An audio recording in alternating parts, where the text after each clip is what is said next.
yang dulunya kaya, dulunya gimana, terus akhirnya dia sakit, dia gimana. Tapi yang ngerangkul tetap banyak. Kalau gitu. sekarang ini Kak, follower sosmed. Kalau orang yang followersnya besar itu dideketin pansos. Kalau sekarang. Iya, jadi kayak followers beringkanya, beringka dia, beringka dituin. Kalau followers lo gede, gue temenin. Kalau aku menganalogikan gitu ya, Sylvie A, kamu mau upgrade, kamu nggak bisa jadi B, tapi kamu bisa jadi A+, atau jadi A-, gitu. Tinggal jadi pilihannya kita.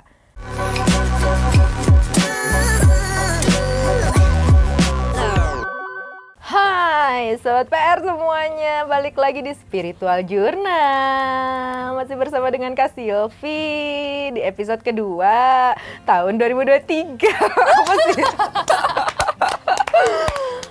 Oke, dari sesuai judul yang sudah dilihat oleh Sobat PR semua, di podcast minggu lalu kita ngebahas tentang motivasi. Dari satu sosok nih, ya. Yaitu Lionel Messi. Yang belum nonton, silakan langsung nonton di. Betul. Terus yang sekarang ini kita juga masih dalam bahasan yang bisa ngebuat kita itu keluar dari situasi-situasi yang berat di hidup kita, yang disebut dengan titik terendah dalam hidup kita, Pi. Bahasa gaulnya lowest point. Oh ya Allah, Jaksel punya selera.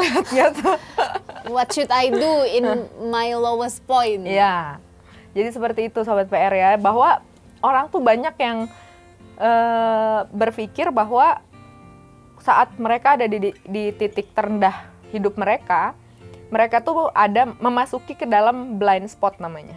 Apa tuh blind spot of life gitu ya. Jadi di mana mereka itu ngerasa nggak tahu yang harus dilakuin apa, terus mereka juga bisa apa, terus apa harapan buat mereka, kayak hilang gitu semuanya. Nah, kalau kamu sendiri Pi, dari pemikiran kamu, titik terendah seorang manusia itu tuh apa sih maksudnya? Maknanya tuh apa sih? Titik terendah tuh seperti apa sih?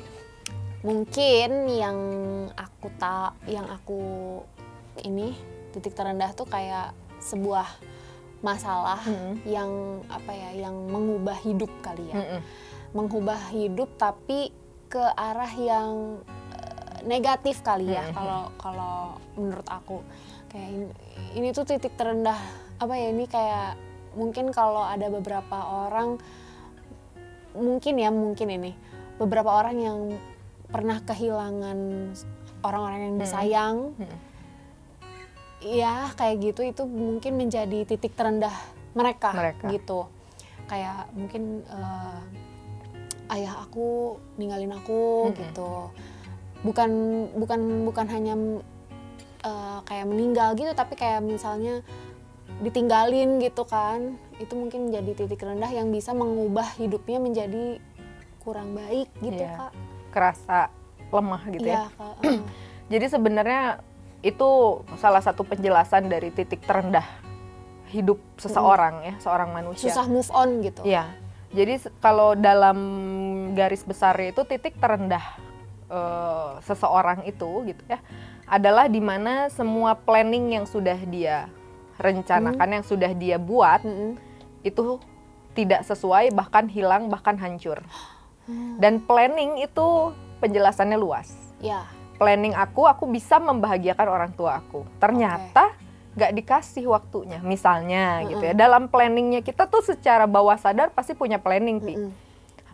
Dan planning itu tiba-tiba hancur. Nah itulah saat itu misalkan planning itu hancur, sudah ke tahap hancur, disitulah manusia masuk dia ke dalam titik terendah hidupnya.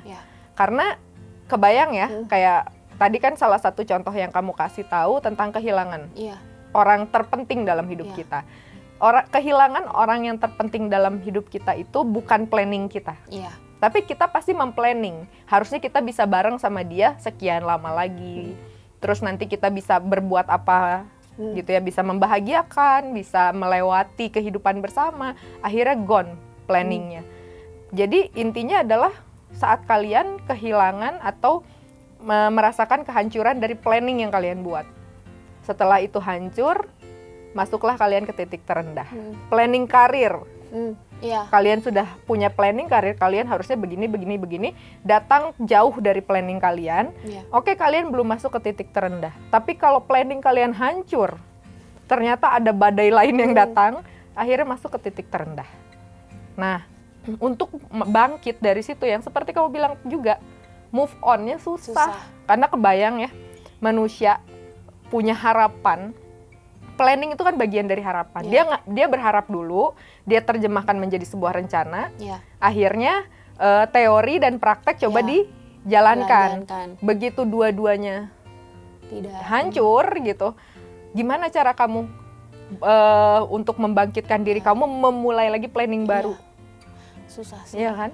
Kayak yang gila perjuangan saya selama ini gitu. Kayak udah diatur sedemikian rupa, terus tiba-tiba hilang, hancur, itu sakit sih. Sakit karena bukan kehancurannya, tapi kita mengingat gimana perjuangan kita, prosesnya kita gitu saat kita menjalankan itu gitu, terus tiba-tiba tidak sesuai. Gitu. Makanya itulah kenapa manusia itu rentan banget masuk ke dalam titik terendah dalam hidupnya. Karena kita bawah sadar itu selalu punya planning. Entah itu planning yang dari hal kecil sampai hal yang besar gitu. Sampai big dream-nya tuh manusia tuh punya gitu. Tapi kalau misalkan selama itu bukan big dream yang kayak aduh gue pokoknya pengen kayak Raya, pengen punya pulau gitu ya, itu nggak tercapai juga kita tahu diri. Nggak apa-apa. Itu lebih ke ngibul sih. Itu memanipulasi diri ya. Tapi kalau misalkan planningnya sudah terjadi, kamu planning pokoknya aku pengen kerja begini, karir aku pengen begini, aku pengen menikah usia segini, begini.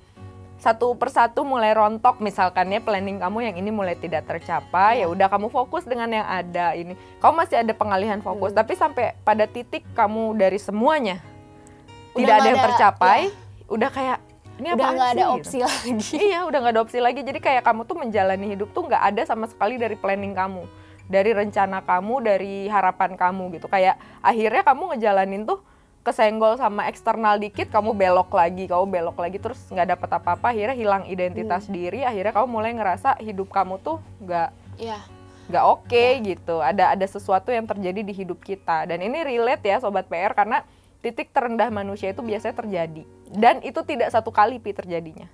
Oh ya? Iya, kita itu bisa mengulang atau ada siklusnya. Karena kan gini, standarnya kan beda. Waktu aku masih kecil misalkan, titik terendah aku adalah waktu aku nggak bisa tambah-tambahan. Kan masih kayak masalah sepele gitu ya. Waktu kecil aku titik terendahnya adalah apa gitu. Itu ada fasenya. Jadi setiap tahun biasanya kita tuh pasti ngalamin titik terendah. Cuman standarnya seperti apa itu beda. Jadi mungkin misalkan di tahun lalu gitu ya, titik terendah aku nih, atau aku di 2020 deh ya. Titik terendah aku adalah waktu COVID.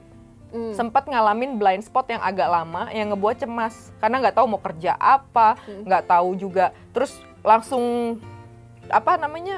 lockdown, nggak punya sosial kemana-mana gitu, nggak bisa gimana-gimana. Pokoknya buat aku tuh titik terendah karena jauh banget semua juga. Planning itu kayak hancur. Sama aku juga, ya kan? Titik terendah itu waktu musim COVID, dimana aku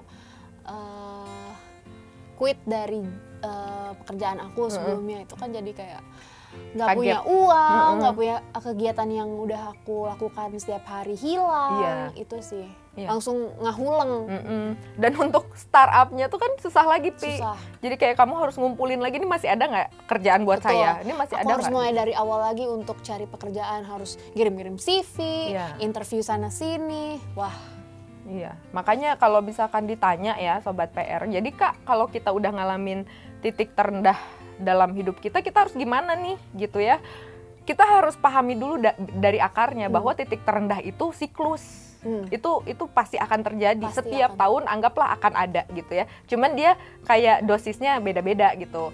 Kayak sekarang, kayak di tahun 2022, akhirnya itu kan 2020. 2021 titik terendah aku agak naikkan nih, nggak rendah-rendah amat, nggak serendah 2020, agak naikkan dikit gitu. Jadi nggak biasa aja lah gitu ya dibandingkan 2020. Nanti pas di 2022 lebih naik lagi, dia udah tidak serendah di 2020, kayak udah punya acuan, gue udah paling rendah di 2020. Kalau kita udah tahu itu siklus, kita juga udah ngerti. Jangan malas memulai. Oke. Itu tuh berarti udah alamiah ya Kak? Alamiah, itu tuh udah memang begitu, hidup tuh begitu. Pas ya kalau dibilang kan, kalau ada peribahasa, ya seperti roda, kadang di atas, kadang di bawah, kadang nyeng-nyeng gitu kan. Nyeng-nyeng. Kadang gitu gak jelas gitu, mau ke atas mau ke bawah gitu kan. Iya, benar. Itu jadinya memang kalau misalkan kitanya udah tahu bahwa itu adalah sebuah pola, itu pattern gitu ya, kita tuh udah tahu juga, oh berarti polanya juga sama secara solusi. Ya kitanya aja harus mau mulai startup lagi. Kayak kamu juga kan yang paling ngebuat kamu capek itu pas di pikiran. Karena mikir aduh harus ngirim lagi CV, deg-degan laginya, harus begini begitu gitu. Padahal sebenarnya kalau dilihat-lihat lagi Kak, ya udah itu tuh berjalan aja gitu Kak. Berjalan aja. Memang sih yang buat kita stres itu memang dari pikiran, kayak terlalu aduh ini. Padahal sebenarnya kalau di flashback lagi ya aku ngejalanin aja semua itu. Dan lama-lama pun akan muncul kok titik terangnya dari titik terendah tuh. Yang penting ngelangkah. Iya. Yang penting ngelangkah, karena nggak bisa kalau misalkan kamu masuk ke titik terendah dalam hidup kamu, terus kamu cuma mikir. Nah, harus ada action. Harus ada actionnya, harus ada aktivitasnya secara real gitu. Karena kayak pernah juga aku ngedenger seorang motivator bilangnya, orang itu pertama ngarep dulu. Dia punya harapan dulu, mungkin dari awal doa dulu. Dia punya harapan, terus dia mendoakan. Setelah dia doakan, harapan itu dia translate menjadi sebuah planning itu dia lakukan menjadi langkah konkret. Nah itu juga siklus, kita tuh harus begitu punya mentalnya. Nanti stepnya gitu ya. Dan kalau kita udah punya hal seperti itu di dalam diri kita ya, kita tuh udah sesimpel itu hidup. Jadi kayak, oh gue lagi jatuh nih, berarti harus diobatin dulu, selesai diobatin ya gue jalan. Berikan waktu dulu sama diri kita untuk ngerasain sakitnya, jatuh, kena luka gitu ya, nangis dulu boleh gitu ya. Tapi kalau misalkan udah selesai sembuh, ya kita harus tetap jalan. Makanya kalau ada yang bilang, gila ya orang itu kuat banget ngejalanin hidup, cobaan hidupnya itu luar biasa loh gitu. Karena memang nggak ada pilihan, bukan karena kuat-kuat banget juga loh manusia tuh gitu. Kalau ngelihat kayaknya kisah hidup orang gitu ya, pilihannya tuh cuma dua, lu mau maju ngelihat itu positif atau lu mau stuck aja gitu. Bener-bener. Karena itu jadi kayak kadang gitu ya ada yang bilang, Kak Tiwi kok bisa sih kuat banget ngejalanin hidup, kok bisa sih begini, nggak capek apa hidupnya gini? Ya capek, tapi kan waktunya nggak bisa berhenti. Tolong berhenti dulu waktunya, saya capek kan kayak gitu. Terus aja jalan gitu kan ya, cicilan terus jalan, semua terus jalan. Akhirnya kan mau nggak mau ya Kak. Iya, setelah kita didorong oleh waktu yang tidak pernah mundur, kita akhirnya mau nggak mau memunculkan pilihan kita sendiri. Saat kamu lagi nggak kerja, setelah kamu kerja gitu, terus akhirnya kamu nggak kerja. Kamu pasti ada dulu fase yaitu melengok lah ya, melongok dulu, aduh ngapain gini. Terus kamu menyembuhkan diri kamu sebenarnya secara alam bawah sadar gitu ya. Kekecewaan, kamu juga pasti flashback gimana kamu berjuang dulu, terus sekarang udah harus hilang. Apa yang harus kamu lakukan di depan. Nah di situ di fase itu kamu sedang healing diri kamu. Tapi setelah itu kamu nggak bisa diem aja. Iya benar. Iya kan? Tetap harus. Kamu mau milih diem aja bisa. Tapi mama ada di sini, papa ada di sini, ya kan? Kalau diem ya aku nggak akan maju-maju dong. Iya, terus kebutuhan terus mengejar, dan akhirnya mau nggak mau kita bergerak. Nah sekarang pilihannya kamu mau bergerak dengan inisiatif sendiri atau mau didorong dengan hal seperti itu. Pressure artinya didorong terus gitu. Kamu mau nggak kerja itu juga pilihan. Bisa aja kamu lakukan pilihan itu. Cuman ya itu kan resikonya tidak mau. Kebutuhan kamu tidak terpenuhi, ya belum omongan orang. Kuat nggak kamu dengan pressure itu? Itu lebih lagi. Betul, begitu kamu tidak kuat dengan pressure itu, mau nggak mau akhirnya kamu menjalanin. Tapi kalau kamu udah ngerti, kamu udah tahu, oh berarti sekarang saya lagi masuk ke titik terendah, saya mau healing dulu 1 minggu istirahat, setelah 1 minggu saya mau ngelakuin langkah konkret. Kita nggak usah nunggu pressure dulu nekan kita udah jalan duluan. Ya pilihannya tinggal kayak gitu, bagaimana kita keluar dari titik terendah dalam hidup kita. Cuman titik terendah itu beda-beda lagi. Kalau misalkan masih seperti masalah kerjaan, karir, segala macam itu masih oke. Tapi kalau udah masuk ke dalam spiritual dan love life-nya seseorang itu agak complicated. Love life? Iya, karena itulah yang disebut susah move on.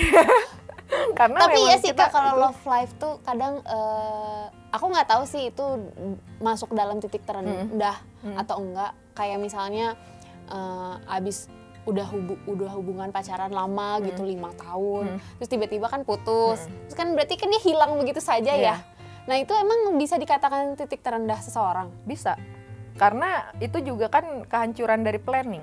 Tapi tergantung seberapa dalam ikatan emosional. Kenapa makanya aku bilang spiritual sama love life itu dia agak lebih complicated, karena dia itu melibatkan emosional yang lebih banyak dan lebih dalam gitu di situ ya. Karena kalau misalkan karir, terus misalkan kesehatan, itu tuh jelas solusinya tuh apa. Ya lu cari kerja lagi, ya lu ini gitu. Kalau misalkan sekarang di love life, ya lu cari pacar lagi. Kayak ya bukannya gimana itu sih gitu. Maksudnya beda feel-nya. Kamu cari kerja lagi, ya udah cari kerja lagi gitu ya. Tahu gitu kamu cari kerja lagi sesuai skill kamu, sesuai ini. Tapi kalau kamu nyari manusia lain untuk kamu, itu kan beda feel sih. ya, feel-nya beda gitu. Gimana gitu, belum lagi ngelepas history. Memori. Iya, memorinya tuh beda. Kenangan. Kalau kerja itu kan nggak terlalu banget terikat ya. Memang beda-beda, ada yang terikat banget sama kerja. Cuma pada umumnya, kalau sama kerjaan kan Sobat PR masih ya oke lah gitu ya, kamu lepas pilihan tuh, kamu bisa bisnis, kamu bisa apa gitu ya. Tapi kalau udah orang, kadang bondingnya tuh beda gitu. Iya sih, betul. Sama kayak kalau spiritual itu jauh lebih ke saat kamu kehilangan identitas kamu, keyakinan kamu, trust kamu bisa terhadap apapun. Krisis identitas. Iya, krisis identitas. Jadi kayak kamu udah bingung, kamu mau ngapain, tidak serem ada sih, yang Kak. lain. Itu paling sih. Itu benar-benar kayak udah bener, bukan blind spot lagi, blank spot aja udah. Kayak kamu ada di ada di situasi mana gitu. Itu kenapa sih Kak bisa ada manusia di titik sampai kehilangan identitas gitu Kak? Dia masuk ke titik terendah dan sampai kehilangan identitas. Karena dia terlalu lama masuk ke dalam planning orang lain. Jadi dia lupa sama planningnya dia sendiri. Makanya aku sering bilang ya, terutama ke klien-klien aku, kan banyak perempuan, ibu rumah tangga. Aku pernah bilang juga sebelumnya ke Sobat PR bahwa banyak yang sering kehilangan identitas dirinya adalah seorang ibu rumah tangga. Karena ibu rumah tangga akhirnya bukan dia yang ngeplan. Apalagi kalau misalkan masih dengan sistem harus nurut banget sama suaminya, suami gitu ya, segala macam. Gitu ya. Akhirnya kan dia mengikuti plan suaminya. Akhirnya dia juga harus mengubah pola hidupnya dia, planning hidupnya dia berubah untuk mengikuti plan suami dan plan anak-anaknya dia. Anak-anaknya mau kemana, gue ikutin. Suami mau kemana, saya ikutin. Dia berusaha untuk servis terus. Dia melayani, lupa dilayanin. Begitu. Sekarang kebayang ya, dia sudah jadi istri yang baik, dia melayani suami dengan 100%, anaknya 100%, terus dia dikecewain. Planningnya blep. Terus dia pas udah tinggal sendiri, terus nanya, saya siapa ya? Saya bisa apa ya? Saya harus ngapain ya? Hilang, nggak punya apa-apa. Gitu, makanya di situ krisis identitas. Sama juga kayak misalkan anak yang udah biasa mengikuti planning orang tuanya. Ketika orang tuanya ditinggal oleh orang tuanya, dia bingung. Oh, oke. Gitu, makanya emotional love life dan spiritual itu agak complicated. Itu menjadi titik terendah yang akhirnya nanti bisa menimbulkan spiritual awakening. Yang pernah kita bahas juga ya Sobat PR, spiritual awakening itu biasanya memang terdorong keluar itu karena hal seperti itu. Kita tuh ditekan sampai ke titik tertentu gitu ya. Begitu ada di bawah, kita baru ngerti di situ ada pilihan. Kamu mau ngelontar lagi ke atas atau masih mau betah di bawah? Tengah. Akhirnya kan nyenge-nyenge rodanya ya. Emosi kadang-kadang suka gitu dia mah. Jadi agak-agak bingung gitu ya.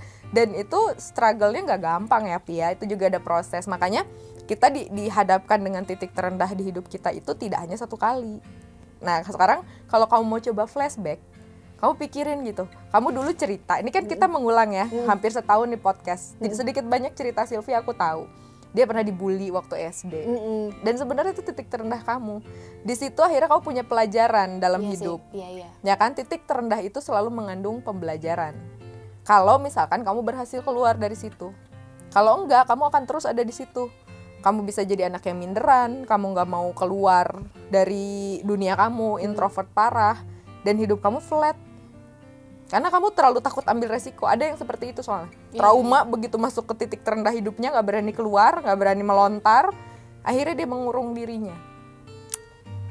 Itulah jadi krisis identitas. Ya, krisis identitas. Sebenarnya titik terendah itu saat kita kehilangan identitas kita sementara ya, karena sebenarnya masih punya pilihan untuk ditemukan. Jadi jangan berpikir bahwa kita lagi dalam, biasanya kan ekonomi itu yang suka bikin, kalau sekarang umum ya kayaknya, ekonomi itu sering menjadi titik terendahnya orang. Betul-betul saat itu saya nggak punya apa-apa.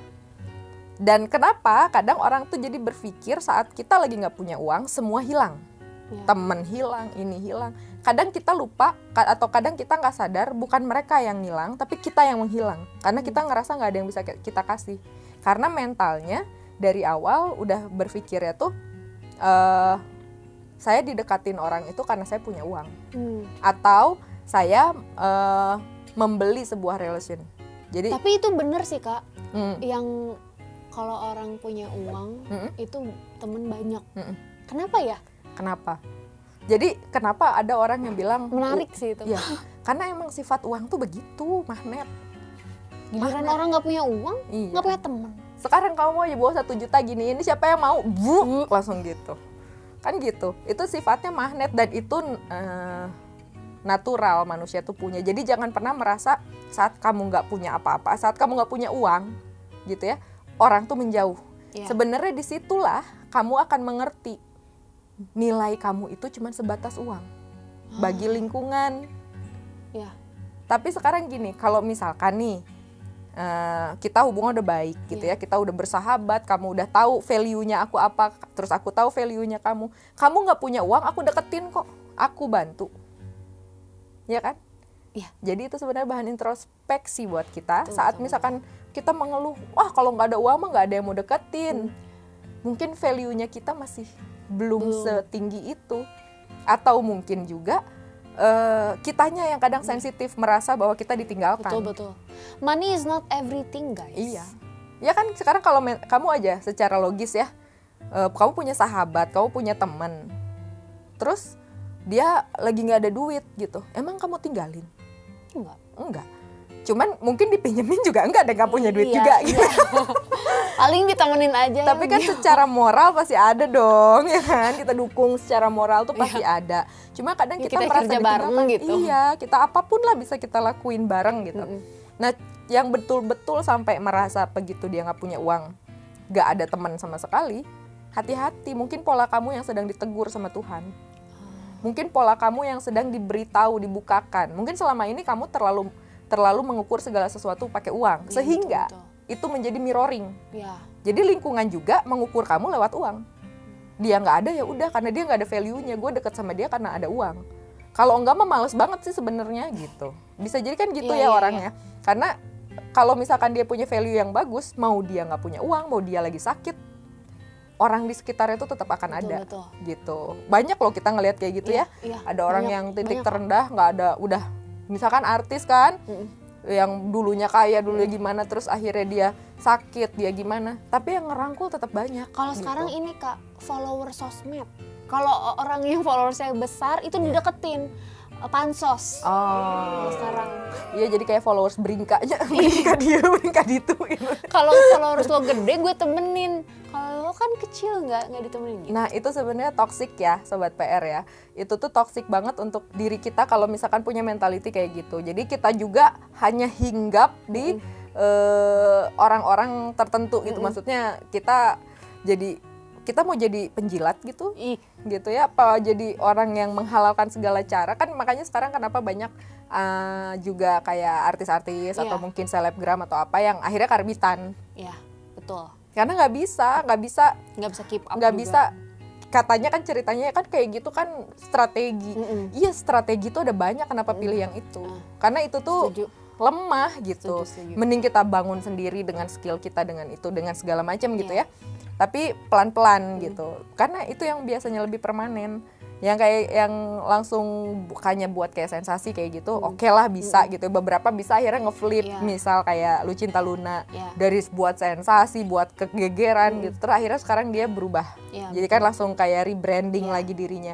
Boleh lah kayak gitu. Cuma kan tetap ya kita jadinya sempat menyisakan hal yang nggak baik gitu. Dan itu masih menjadi pilihan gitu. Terserah aja mau kayak gimana. Cuman bagaimana kita belajar untuk bisa menjadi sosok identitas yang lebih stabil itu yang akan menghindari kita dari jatuh ke dalam titik-titik terendah yang jauh lebih dalam dari sebelumnya.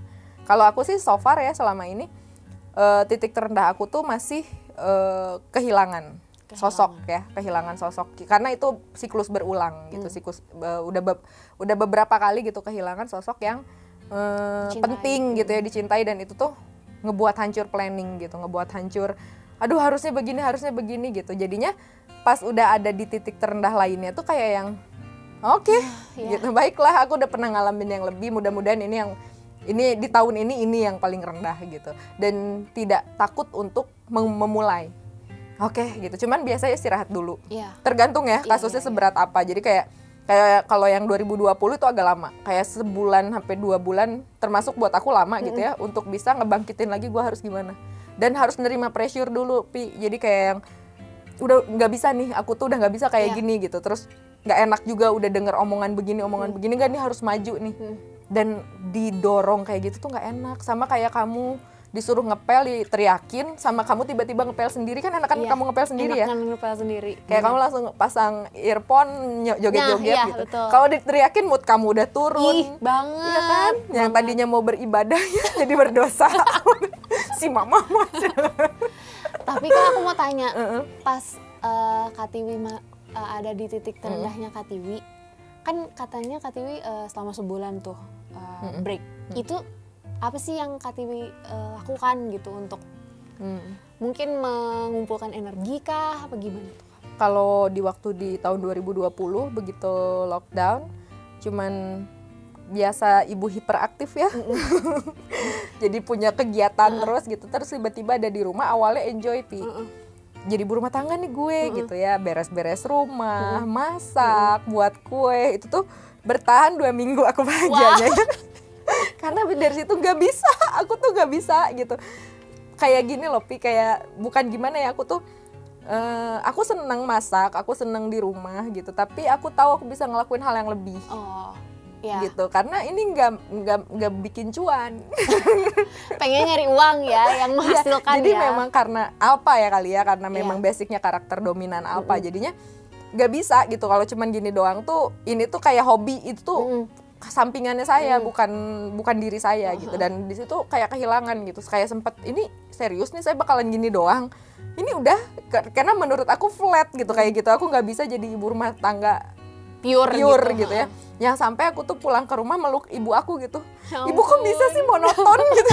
Setiap hari pagi buatin anak susu, masak gitu. Kok bisa gitu. Sedangkan kita kan sekarang tahu ya, routine will kill you. Dan akhirnya di situ aku mulai bingung gitu, Pi, ya, mau gimana, ngobrol kan dengan orang-orang sekitar, dengan Kananda juga gitu.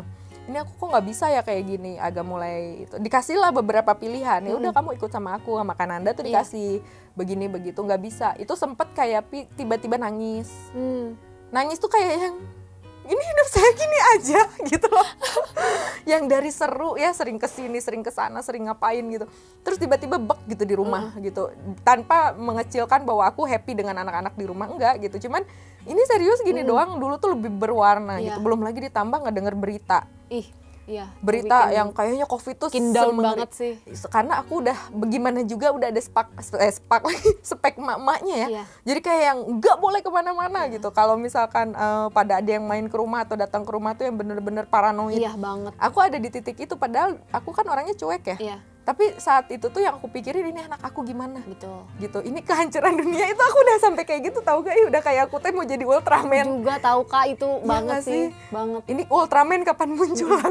Kapan aku bisa menghasilkan uang banyak gitu. Apakah aku bisa jadi kaya? Aku gitu tahu. Aku mah udah mikir ini COVID nih udah kehancuran dunia, kiamat kayak gini nggak ya? Pokoknya overthinkingnya parah. Mungkin karena di rumah aja kali ya, Pia, di rumah aja nggak ngobrol sama teman gitu. Terus juga kan masa sih ngobrol itu tuh sama anak gitu ya? Kan kita harus buat dia tenang. Cuman paranoid itu bertahan lama di diri aku yang akhirnya ngebuat aku tuh udah aku punya pilihan apa, nggak punya apa-apa gitu ya, nggak bisa ngapa-ngapain, nggak bisa gini, nggak bisa gitu. Terus mulai di situ tuh gejala depresi itu mulai muncul. Susah tidur, padahal kan kerjaan di rumah aja ya, nggak kayak tapi dulu itu kerja yang apa. bikin monoton kan semuanya. Itu yang nggak bisa gitu. Akhirnya susah tidur, sering sakit perut. Jadi kayak mules, kayak asam lambung gitu. Ya mulai gitu. Terus akhirnya mulai melampiaskan ke anak. Di rumah tuh jadi nggak sabaran, Pi. Kalau dulu kan lebih sabar karena ketemunya kan jarang. Maksudnya bukan jarang, intensitasnya tuh kayak aku kan office hour gitu. Jadinya malam, jadinya masih lebih menahan gitu loh. Ketahan gitu, limit gitu ya, limitnya masih ada. Kalau ini 24 jam bareng sama anak gitu ya. Jadi kadang suka mulai teriak, intonasi mulai udah nyaring hari, wah sudah makin nyaring dari kedengar ke tetangga sampai ke satu komplek akhirnya gitu. Nah dari situ kan udah mulai tuh meningkat ya, makin tinggi intonasi, makin cepet emosi, dan ternyata emosinya tuh bukan gara-gara anak aku nakal, bukan gara-gara anak aku kenapa-napa, tapi karena aku tuh dalam situasi itu terus. Karena gitu aku tuh nggak tahu aku mau ngapain gitu, aku kehilangan banyak hal gitu di situ. Terus triggernya banyak, Pi. Ngelihat tabungan makin tipis. Banget. Gila nggak sih? Siapa udah sih gitu, yang nggak kayak gitu? Di COVID itu sempet 3 bulan, udah aku keluar kerja. 2 bulanan lah, suami tuh belum turun gajinya. Ya ampun. Coba bayangin gitu ya, kita masih ada tabungan sih waktu itu, cuman nggak bisa gitu, kita sebagai yang biasa mengatur gitu kan ngerti ya ini bahaya banget. Ngelihat anak sedih, Pi. Nanti dia masih bisa makan enak nggak ya? Itu tuh trigger yang gimana juga cancer ya, tiba-tiba sensitif bapernya tuh. Aku jadi cancer sejati loh. Waktu itu betul-betul. Aku juga. Aku tuh beli nih kita bisa masih hidup nggak, sampai kayak gitu ya. Sampai pokoknya banyak hal gitu yang terlalu berlebihan. Nah di situ aku mulai ngerasa aneh. Aku mulai ngobrol sama Kananda. Karena nih gue aneh deh. Gue gini. Serius kamu bisa kayak gitu akhirnya jadi manusia gitu kan.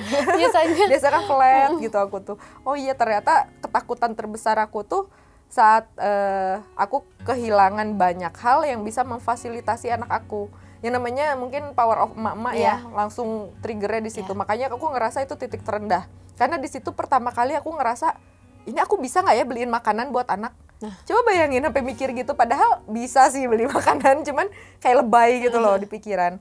Di situ akhirnya aku mulai ngeliat-liat ke hal-hal yang bisa ngebangkitin. Aku mulai stop, nggak mau lihat berita sama sekali. Semuanya aku isi dengan nonton kartun, film Disney segala macam lah sama anak-anak gitu ya. Pokoknya aku mau coba untuk hibur diri aku, dan ternyata sangat ngebantu, Pi. Nggak nonton berita gitu ya, nggak nonton apa, ngebuat kita tuh insecure menurun gitu. Ya pokoknya nggak tahu lah, pokoknya tahu ada COVID di luar dan harus jaga diri, udah gitu aja gitu. Sisanya yang lain dramanya aku nggak mau tahu gitu. Udah dari situ beres. Terus karena aku di situ aku mulai masak lagi, aku mulai bikin kue, mulai gini. Mulai mikir tuh, tak cuan nih ya. Jualan. Tak cuan nih gitu. Nah dari situ aku mulai jualan, Pi. Buat ngisi kegiatan. Iya, benar. Ngisi kegiatan daripada aku nggak ngapa-ngapain, akhirnya di situ keluar rumah tuh cuma beli peralatan untuk aku bikin kue. Bikin kue, bikin ini, dan itu betul-betul langsung hilang, Pi. Ya, benar, tapi itu prosesnya tuh 1 bulan sampai 2 bulan yang sangat intens ya. Karena aku flat gitu, dari aku yang orangnya tuh nggak akan apa-apa, Wi. Ini tuh nggak bisa, tiba-tiba aku nyerang diri aku sendiri, nggak bisa, Wi. Ini tuh akan apa-apa, lu tuh bakal begini, lu tuh bakal begitu. Nah di situ aku ngerasa gila, aku udah kehilangan identitas karena aku bergeser gitu dari punya aktivitas hilang. Jadi nggak ada gitu. Dan aktivitas aku tuh fully jadi ibu rumah tangga.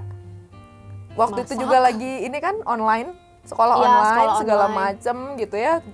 Itu betul-betul kayak berbalik gitu ya dunia. Banget. Aku juga waktu itu pas quit kerja.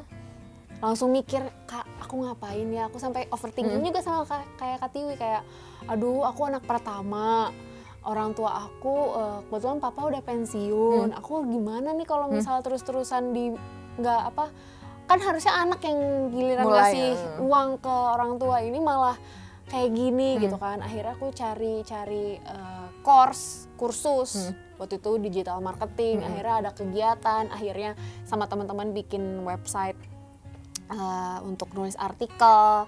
Jadi ada kegiatan, ada walaupun memang uangnya tidak seberapa gitu, tapi at least ada bikin konten, akhirnya sambil cari-cari kerja. Itu sih cara bangkit gimana ya, cara untuk tidak ada di posisi itu terus gitu. Nah di situ justru di 2020 itu aku dapat pelajaran besar ya. Jadi gini Sobat PR, di 2020 titik terendah aku gitu ya, dari sebelumnya gitu ya, ada sih yang lebih rendah, cuman ini yang bisa dipublish. Jadi di 2020 ini gitu, kemarin itu aku di situ dapat pembelajaran yang oke, bahwa memang segala sesuatu itu yang penting kamu dapat aktivitasnya dulu, kamu punya rutinitasnya dulu. Benar. Terus jujur aja waktu aku buat kue, aku melakukan jual beli gitu ya, dagang lah gitu ya, buat jualan gitu, aku nggak mikirin duit loh waktu itu. Karena ternyata aku tuh baru ngerti, aku tuh nggak ke-trigger insecure sama tabungan aku yang menipis gitu, enggak, semuanya masih cukup kok gitu. Ternyata aku krisis sama kegiatan, aktivitas. Begitu aku ngelakuin aktivitas, malah ada beberapa tuh yang ya udah kasih aja. Oh ternyata aku tuh butuh aktivitas, tapi harus yang memicu adrenalin aku. Jadi kayak ada yang ya gitu, cuan itu kan memicu adrenalin ya, jadinya harus ada juga gitu, aku tuh harus bisa seperti layaknya aku kerja gitu. Kalau misalkan kayak cuman buat kue biasa dibagiin tuh beda gitu tantangannya. Dan ternyata setelah melakukan aktivitas itu dengan tidak mengorientasikan sesuatu gitu ya, saat itu hanya untuk pengen ngisi kegiatan yang bisa otak aku mikir, fisik aku kerja gitu, ngelakuin sesuatu. Dan di situ akhirnya aku malah menemukan dengan cara yang lain, karena di situ pikiran aku udah mulai tenang karena sudah ada aktivitas, badan aku udah mulai capek dengan hal yang jelas gitu ya. Baru di situ aku serius dengan penawarannya Kananda. Udah gini. Pas aku mulai coba gitu lebih serius di situ, malah rezekinya di situ gitu. Rezekinya di situ buat bikin semangat. 2021 mulai ngambil kursus gitu ya, bukan kursus, sertifikasi gitu. Dan sampai saat ini gitu Pi. Jadi 2020 itu titik terendah plus lontaran aku ke new beginning-nya aku. Upgrade diri. Ternyata dari titik terendah itu bisa mengubah ininya kita ya. Iya. Banyak justru karena gini, di titik terendah itu kita tuh kayak dihilangkan dulu banyak hal. Iya benar. Tapi habis dari situ kita mendapatkan hal-hal baru. Betul. Iya kan? Kayak kamu kehilangan dulu kerjaan lama, terus habis itu dihadirkan lagi kerjaan baru, dan di situ tuh bisa 180 derajat dari sebelumnya. Kayak hidup baru aja gitu kamu. Ini kan buat aku untuk dari 2020 ke sekarang ini kayak hidup baru Pi. Bener Kak. Bisa di rumah sama anak-anak gitu ya, kerja gitu ya, terpenuhi, terus makin kesini makin berkembang, makin capek. Sekarang udah mulai ke titik ini kayaknya mulai jenuh deh saya gitu. Tapi bener Kak, titik terendah itu tuh malah bikin aku jadi bersyukur aja gitu. Iya. Dengan adanya itu aku tuh jadi bisa lebih baik lagi, bisa belajar dari pengalaman. Jadi ya justru dengan adanya titik terendah itu ya aku sih seneng gitu. Iya. Kalau nggak ada itu mungkin aku nggak bisa jadi yang sekarang gitu. Nah itu bisa diucapkan kalau kita bisa berhasil mengatasi ya Sobat PR, mengatasi dari titik terendah kita. Karena setelah kita berhasil mengatasinya, kita sudah bisa merasakan hasilnya. Hasilnya bahwa ternyata saya bisa lebih baik gitu. Setelah menjalani titik terendah itu, ternyata saya bisa mendapatkan hal yang lebih baik. Tapi kalau kita nggak bisa mengatasi itu, nggak akan pernah ada kata bersyukur Pi. Kita masih terus mengeluh, kita masih terus merasa bahwa hidup kita ini yang paling apes, paling sial, paling nggak beruntung. Nah itu Kak, gimana supaya mindset kita tuh nggak seperti itu? Kita harus jalanin dulu yang tadi. Yang kita tuh kalau misalkan kita udah menghadapi titik terendah dalam hidup, kita sedang menghadapi itu gitu ya, kita harus percaya itu tuh siklus gitu. Cuman kita untuk anggaplah kalau roda ya, kita analogikan pakai roda. Iya, roda itu pasti akan muter ke bawah gitu ya. Nah untuk naikin ke atasnya lagi tuh butuh energi gitu. Butuh diinjak dulu. Iya, butuh merangkak dulu atau untuk, dan itu tuh kita hanya untuk usaha awalnya doang. Untuk bisa muterin lagi kita ada di atas gitu ya. Kita pakai energi dulu, yaitu aktivitas dan kegiatan yang harus betul-betul kita lakukan. Itu hanya energi pendorongnya. Begitu kita nyampe atas, bisa beda yang kita dapetin. Jalannya tuh dibelokin ke sini, jalannya belokin ke sini. Yang penting kitanya dorong dulu diri kita gitu di situ.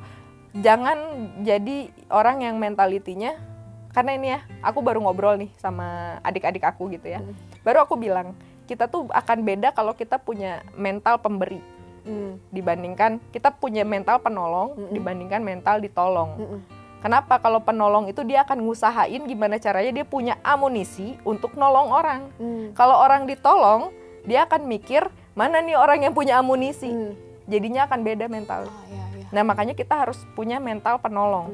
Kalau kita udah punya mental itu, begitu ada titik terendah nggak bisa kita harus naik. Karena kita punya misi, kita punya sesuatu yang harus kita kejar. Tapi kalau mental ditolong, dia ada di bawah, ya udah siapa yang mau ngangkat saya? Dia nunggu doang ya. Dia nunggu momen gitu. Jadinya kalau gimana caranya biar nggak ngeluh, karakter, pola pikir, karakter mungkin nggak bisa kita ubah, tapi pola pikir kalau berubah, karakter itu membaik. Gitu. Kalau Kananda dulu pernah bilang, manusia tuh nggak akan bisa berubah menjadi orang lain. Tapi untuk jadi dirinya sendiri berubah itu bisa. Kalau aku menganalogikan gitu ya, Sylvie A. Kamu mau upgrade, kamu nggak bisa jadi B, tapi kamu bisa jadi A+, atau jadi A-, gitu. Tinggal jadi pilihannya kita. Cuman banyak yang berpikir, aku tuh pengen jadi B, ya nggak bisa. Makanya jangan maksain diri kamu untuk menjadi orang lain, karena nggak bisa. Tapi kalau misalnya kamu jadi Sylvie plus. Gimana tuh Sylvie plus kok jadi rancu? Tolong. Jadi gitu Pi, kamu harus mental kamu harus kuat dan jangan berpikir aku cewek harus gini. Justru sekarang sudah harus jadi kita cewek tuh keren. Equal. Yes. Enggak sih, tapi yes. Cuma tetap loh, pada hal-hal itu nggak bisa, lu kan cowok. Iya sih. Kita kan masih bersembunyi Maksudnya, di situ. Equal in misalnya di kerjaan gitu kan. Secara ini sih apa namanya, soul ya, secara jiwa tuh kita tuh sama gitu, itu tuh balance gitu. Tapi tetap dong kekuatan mah beda ya. Namanya adu panco sama laki-laki mah ya tetap aja gitu kita mah kalah. Tidak seimbang ya. Tidak seimbang gitu. Begitu Pi. Ada yang mau ditanya? Biasanya kamu ada aja. Jelas ya kali ini. Jelas karena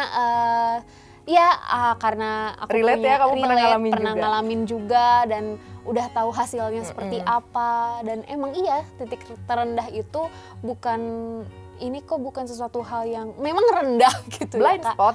Saat kamu mau naik kelas, kamu lagi ada di dalam kelas nih Pi. Kamu mau naik kelas, berarti kan pindah nih kelasnya. Kamu lagi di lorongnya. Jadi blind spot, kamu nggak tahu ini di mana, aku siapa, aku di mana gitu ya. Tapi itulah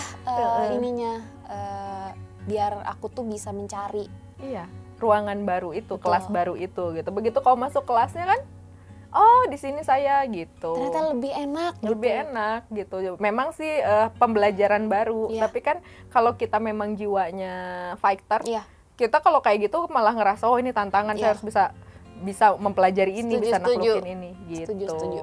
Oke, Sobat PR harus jadi orang yang mentalnya fighter. Mau cewek, mau cowok, apalagi cowok lah ya. Cowok emang udah dari lahir lu harus bertarung. Gitu kan ya. Kalau perempuan ya enggak gitu kan. Tapi perempuan juga sekarang harus menjadi soul yang punya jiwa untuk bertarung dalam hidupnya. Jadinya setiap ada something yang datang, kita jangan pernah berpikir bahwa itu musibah, itu ujian yang sangat berat atau apa, tapi kita ubah menjadi itu adalah tantangan hidup kita. Maka kita akan merespon itu dengan cara yang berbeda. Lagian hidup nggak seru kali ya kalau nggak ada tantangan. Ya, karena manusia itu kan selucu itu. Waktu dia lagi banyak masalah, pusing saya nggak ingin ada masalah. Begitu dia hidupnya flat, masalah mana ya? Gitu. Masalah mana ya? Gitu, dicari-cari gitu. Itulah kita. Keseimbangan manusia itu memang tetap pada baik dan buruk. Dia senang dalam kebaikan, dia juga butuh satu keburukan untuk menambah kebaikannya lagi. Jadi harus terus seperti itu untuk menjaga balance. Siklus ya. Itu semuanya siklus. Titik terendah, titik tertinggi itu adalah siklus, perputaran roda analoginya. Dan semuanya yang penting adalah kita tetap yakin, kita punya tujuan, maka roda itu bakalan terus berputar. Bahkan kadang bisa lebih lama di titik tingginya. Lebih seimbang di situ gitu dibanding kita berputar lagi ke bawah. Jangan sampai kita hilang momentum untuk malah terus ada di bawah. Begitu ya Sobat PR. sangat-sangat seru sekali pembicaraan kini. Awal kita tahun ini jadi harus yang membakar semangat banget, ya, membakar pondasi berpikir kita gitu. Sobat PR, kita akan ngebahas lagi hal-hal yang lebih oke lagi. Kita juga butuh ide-idenya. Kalau misalkan mau ngasih ide tentang pembahasan apa yang seru untuk tulis dibahas, di komen. Kita akan coba untuk membahas itu. Nah, kita akan balik lagi tetap minggu depan. Setiap hari Kamis jam 8 malam hanya di Pikiran Rakyat YouTube channel. Jangan lupa Sobat PR untuk selalu follow sosial media Pikiran Rakyat dan subscribe YouTube channel Pikiran Rakyat ini di sini. Jangan lupa kalau misalnya teman-teman mau konseling sama Kak Tiwi, langsung hubungi di nomor ini. Oke, terima kasih Sobat PR yang sudah menonton. Kita ketemu lagi di minggu depan. Bye-bye.